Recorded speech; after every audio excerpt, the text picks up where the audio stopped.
नबी पाक सल्लल्लाहु ताला अलैहि वसल्लम फरमाते हैं, मैं ना जन्नत का दरवाजा खोलूंगा तो एक औरत को ना मैं सबकत ले जाते हुए देखूंगा, यानी वो जल्दी से जन्नत में दाखिल हो रही। या बाज शारहीन कहते हैं कि हुजूर दाखिल होते ही सबसे पहले उसका चेहरा देखेंगे।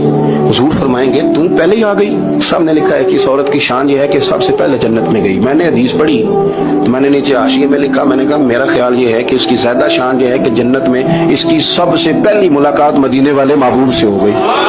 ये देखो कितनी बड़ी शान। हुजूर फरमाने लगे तू कैसे पहले आ गई, कौन है तू? वो कहने लगी हुजूर मैं बेवा हूँ, मेरे बच्चे यतीम थे, मैंने उनकी खातर ना बैठी रही, मैंने निकाह नहीं किया, मैंने उन यतीमों की परवरिश की, बेवा बन के जिंदगी गुजार दी, उन यतीमों के लिए बैठी रही। इसको जायज है, ये कर सकती थी, लेकिन इसने सोचा कि मैं इनकी निगहबानी यतीमों के लिए बैठी रही। आज शान ये है कि मदीने वाले के लिए जब दरवाजा खुला है तो इस बीबी को भी रब करीम ने फौरन ही जन्नत अता फरमा दी।